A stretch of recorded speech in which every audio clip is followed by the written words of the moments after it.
Salut, je m'appelle Xavier Peugeot. Je suis entraîneur de tennis, coach d'Alex Muller en ce moment. Je suis né à Paris, j'ai vécu à Bordeaux pendant toute ma vie et là je suis à Cannes depuis 4 ans chez Jean-René Lisnard. Du coup, t'as 46 ans, t'es de 1977, que le temps passe vite. Ouais. Et il y a 21 ans, t'étais 279 à l'ATP, à ton max. C'est quoi tes plus grosses victoires sur le circuit? Sur le circuit, j'ai battu quelques top 100. Mon premier c'était Thomas Berndt, un Allemand. J'étais en Italie, je me souviens. Et après, j'ai battu quelques bons joueurs qui sont devenus, qui ont fait des très belles carrières, comme Feliciano Lopez. J'ai battu Jérémy Chardy, Benoît Paire, quand ils étaient dans le top 100 aussi. Et puis voilà, j'ai participé au Calibre de Roland une fois seulement, et puis gagner quelques titres en futur, en challenger, en double, des choses comme ça. T'as gagné Saint-Brieuc notamment, en challenger. Ouais. 75 à l'époque. En double avec Jean-Baptiste Berland, directeur du tournoi de Bordeaux qui a lieu cette semaine. Et justement, tu jouais beaucoup les Jean-Christophe Forel, Jean-René Lisnard, JB Perland. Mais bon, les deux premiers sont... Jean-Christophe était dans la structure de JR. C'est marrant que vous vous retrouviez tous ensemble après à bosser au quotidien ensemble, quoi. C'est un petit milieu malgré tout. La génération là des années 80, enfin des années 70-80, c'est la mienne. C'est vrai qu'il y a beaucoup de gens qui sont encore là, mine de rien, soit coach, soit joueur encore. Nico Mahut, JC Forel. C'est la génération Arnaud Clément, Paul-Henri, Mathieu qui est là, qui travaille pour la Fédé aujourd'hui. On se recroise tous régulièrement, c'est sympa, c'est cool. On a eu Alexandre Muller à ta place sur ce même siège, dans cette même voiture, en interview, que tu coaches depuis peu, qui me disait que t'étais assez réputé à la belle époque pour avoir des fissurages de l'extrême. C'est une légende, tennis légende, on est sur le bon... C'est une légende urbaine. C'est une légende urbaine, non, j'étais super calme, je maîtrisais tout, les émotions et tout, comme j'essaie de l'expliquer, c'est vraiment important. C'était certainement une de mes limites sur le plan émotionnel de gérer toutes ces frustrations qu'il y a dans le tennis, qui est un sport particulièrement mental, qui rend bien dingue. Et je pense que ça fait partie des secteurs qu'il faut arriver à bien maîtriser pour aller au plus haut. À l'époque, tu faisais pas trop de prépa mentale ou si quand même? J'en ai fait un petit peu. Très jeune, je me souviens avoir fait de la sophro. Après, j'ai travaillé un peu avec Mélanie Maillard, qui bosse à la Fédé aujourd'hui aussi. On a fait des petites choses et je pense que j'ai progressé. Et j'ai eu quelques bons fissurages sur le terrain. Après, j'étais quand même un bagarreur. C'est difficile de tout maîtriser. Après, j'ai eu des problèmes physiques aussi. Et puis c'est un tout, les limites physiologiques, la motivation, la persévérance au quotidien. L'argent également, effectivement. Tu te souviens d'un match où t'as vraiment dégoupillé complet, que tu pourrais nous raconter? Et puisque t'en avais peut-être tiré pour la suite, si toutefois t'en avais tiré quelque chose? Non, je me souviens d'un match, mais alors ça c'était au début quand j'étais sur le circuit, quand je faisais des circuits satellites. Un match que je perds. C'était où? Non, c'était en Espagne. C'était au Masters. Donc à l'époque, le circuit satellite, c'était 4 semaines. Là, c'était la qualif. J'avais réussi à me qualifier. À ce moment-là, j'avais quasiment pas de points. Je commençais, j'avais fait des études un petit peu. J'avais un petit peu traîné avant de me lancer sur le circuit, d'être pro. Et j'avais perdu un match en menant pour pas mal de points, parce que le Masters, on se bagarre pendant 3 semaines pour se qualifier pour un tournoi qui va donner les points, et chaque match qu'on gagne dans ce Masters là va donner de plus en plus de points. Ça, c'est dur mentalement, assez long, et j'avais perdu, et je me souviens que j'étais parti sur le terrain de foot d'à côté, j'avais balancé mes raquettes, mes 6 raquettes, je pense une à droite, une à gauche, une partout, en hurlant. Je pense que j'en avais même peut-être pété une sur un arbre. Mais ça fait partie du process. Après coup ça va, c'est sur le terrain qu'il faut pas. Après des dégoupillages, non, je peux pas tout dire. T'as joué en double avec Steph Robert notamment à l'époque, alias le guide du routard. Un souvenir, une anecdote en particulier avec Steph? Avec Steph, non. La dernière anecdote en date, c'est le revisionnage de sa vidéo où il parle de la barque là quand il avait joué à Rome, je crois. À Rome, exactement, contre. Je sais plus. Un mec qui lui a fait un peu la misère, un Kyrgios peut-être. Je suis pas sûr de Kyrgios, d'un joueur qui l'a cherché un peu tout le match, et puis l'histoire de sa barque là, il faut la visionner, elle est fantastique. Et du coup avec toi en double, il y a pas un moment où t'allais le chercher à l'autre bout du lac, où il était sur un temple maya. Non. Une heure avant votre match. Une semaine en Espagne, sur un futur où on devait être ensemble. Ouais. Et où on devait dormir. Enfin, on avait pris, je crois, je sais plus si c'était une chambre d'hôtel ou un appart. Et puis je l'avais pas vu finalement de la semaine. Il était en vadrouille tous les soirs. Je sais pas où il dormait. Et le guide du routard, c'est une bonne image. Quoi. Quelle machine. Ouais. Mais l'opposé, cette capacité qu'il a d'être que les choses glissent sur lui, qu'il se prenne pas la tête, donner à l'époque déjà beaucoup d'importance à prendre du plaisir, à visiter, à voyager, à rencontrer des gens. Je pense que c'était sa force. Ouais. Bon, t'es bien installé là dans cette voiture? Ouais, très bien. Top. Lexus, On est au top. La conduite est smooth. Belle conduite. Ouais. Est-ce que ça te rappelle un voyage peut-être en famille, étant jeune pour aller en vacances à l'autre bout du monde, un trajet de 15 heures de bagnole? Ouais, les trajets pour partir au ski quand j'étais tout petit, de Paris, on allait dans les Alpes, on partait très tôt le matin là, et c'était fabuleux. Ça me rappelle, j'étais tout seul derrière, ça doit être ça à peu près. Ouais. Ok. Fils unique? Ouais. D'accord. Alors, j'ai un petit enchaînement de questions hautement philosophiques. Il faut que tu ailles chercher de manière précise. Ton meilleur pote à la belle époque sur le circuit, c'était qui? À la belle époque sur le circuit, on s'est un petit peu perdu de vue sur le circuit, mais Nicolas Coutelot aujourd'hui, je dirais, dans le tennis. La Coute? Ouais, la Coute. Le plus drôle? La Coute. Le plus chambreur? La Coute. Le plus fêtard? La Coute. La Passe?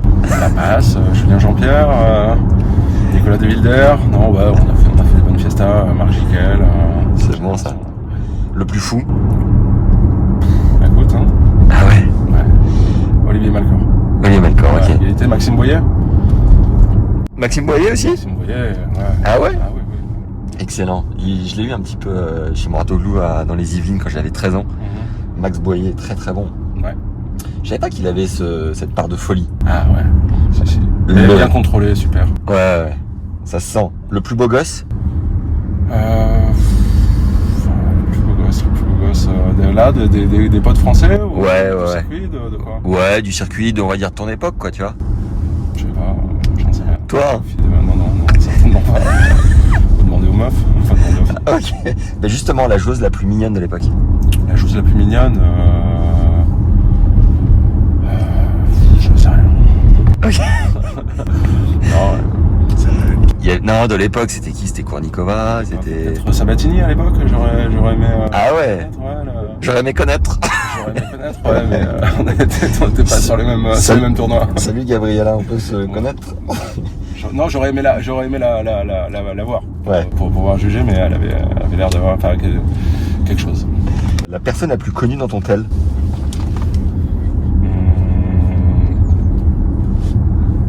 Je suis pas... Non? Je suis quelqu'un de simple. Y a pas un Yannick Noah qui traîne? Non. Pas. Bon, on va dire Alexandre Muller. Une énorme resta. Ton GOAT du cœur, c'est qui? Joueur préf, all time. Je suis pas quelqu'un de fanatique et tout, mais pour le truc, c'est Rafa. Si tu pouvais passer un dîner ou une soirée avec des gens qui t'inspirent, tu choisirais qui autour de la table? Mes amis. Ouais, Mes amis que je vois pas assez souvent, de Bordeaux, du vin, je sais pas, un philosophe. J'aimerais bien. On est des philosophes. Lequel? Je sais pas, des 2-3 gars que j'ai vus sur internet. Je me dis la sagesse, la réflexion, ça m'interpelle, quoi. justement t'en parles, le métier de coach c'est pas mal de sacrifices, c'est beaucoup de voyages, t'es loin de ta famille, de tes potes et tout. Tu te sentais faire ça quand t'étais joueur à la fin, ou ça s'est imposé à toi un peu comme ça, naturellement, quoi? De ce côté-là, le côté sacrifice, voyager, pas voir toujours, finalement c'est celui qu'on a en tant que joueur. Ouais. On part souvent, donc ça change pas beaucoup. Après, c'est vrai que continuer à le faire, il y en a qui vraiment n'ont plus du tout envie de faire ces sacrifices-là, ont envie de rester chez eux, ont envie de voir leurs amis et tout ça, de plus avoir cette vie de voyage et tout ça. Ouais. Moi, faut croire que ça me dérange pas de continuer à le faire, même si évidemment les enfants et la famille et les amis manquent.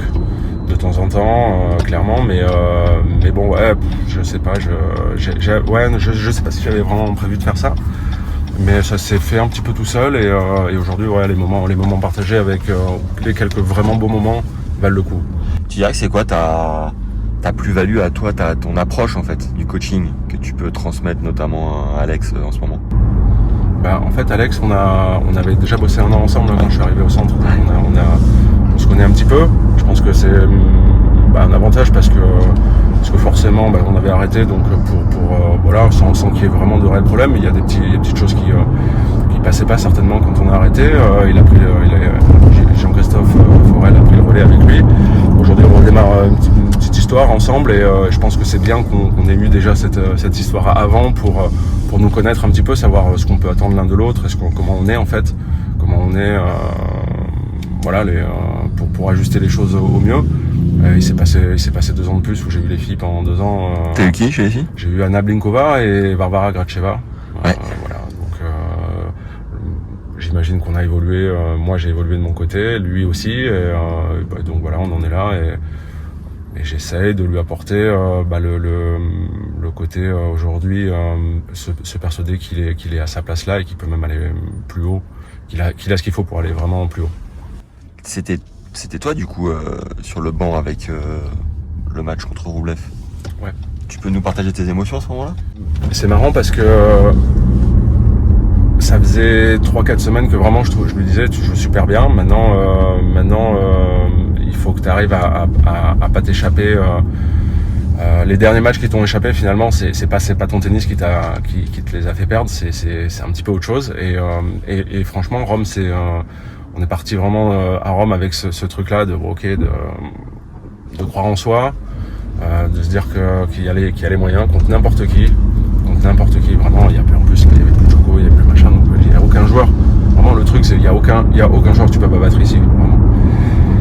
Et en fait, quand il est en bas sur Rublev, j'y croyais dur comme fer, quoi. Et je pense que lui aussi, quelque part, les premiers matchs ont été difficiles, hein. Le premier match, il perd le premier set, je veux dire, après coup, Contre qui? Contre Nava, un américain qui joue très bien. Ouais. Emilio Nava, il perd le premier set, et après coup, quand on sort du tournoi, on se dit putain, si le premier jour, après le premier set, on s'était dit que ça allait jusque là, c'est étonnant des fois, ouais, là, le petit, ça passe pas, on peut perdre le premier match et finalement on se retrouve à faire un qualifié quart, demi, ou faire un super résultat, premier top 10. Mais je pense que je pense qu'il était, ce jour-là, il est rentré sur le terrain, et moi aussi, et tout le monde était vraiment persuadé que ça pouvait le faire, quoi. Ouais. Et voilà. Grosse joie particulière, un frisson. Ouais. Mais franchement là, ces derniers matchs, même hier contre Richard, là il y avait pas le coach physique qui était avec nous, Jean-Baptiste, mais la chair de poule plein de fois, dans l'intensité, dans la combativité, pas dans le niveau de jeu finalement, mais dans le voir vraiment. Moi, je suis épaté par ce qu'il fait en ce moment en termes de résistance mentale. Ouais. Ça envoie du let's go come on. Ouais, il s'encourage, il se bagarre, il lâche rien. Alors c'est vrai que des fois on se bagarre, on donne tout et ça passe pas. Mais quand ça passe, il y a des périodes où ça passe. En ce moment, il faut en profiter parce que il y a une partie de chance des fois aussi là-dedans. Mais comme je lui dis, si t'as cet état d'esprit, en fait, le plus souvent possible, t'as plus de chances que ça passe justement dans ce sens-là, quoi. Donc continue là-dedans.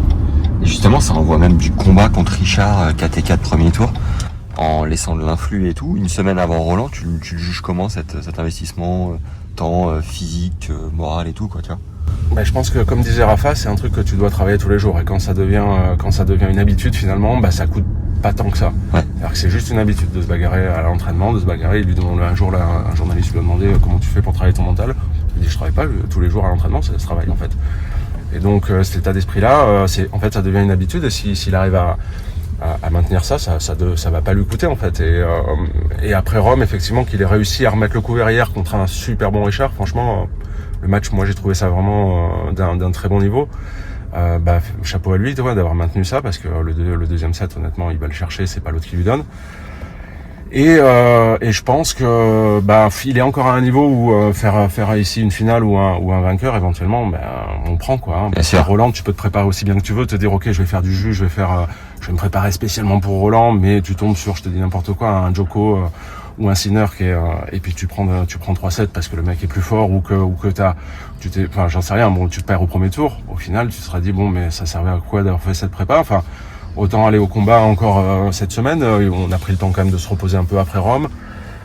Et ça rentre pour moi Lyon dans une préparation quoi. S'il va très très loin, mais il va prendre des points, il va progresser encore au classement. S'il perd, ça, voilà, maintenir cet état d'esprit, ce travail, c'est comme une prépa pour moi, comme s'il s'entraînait, c'est des vrais matchs. On va aller s'entraîner cet après-midi, on va faire un bon bloc pour qu'il soit prêt à éventuellement faire des 5-7 la semaine prochaine à Roland. Et c'est comme une préparation, il n'y a pas de différence pour moi. Top, merci Xav. Ouais. Et enchanté. Merci à vous. À la prochaine. Ouais.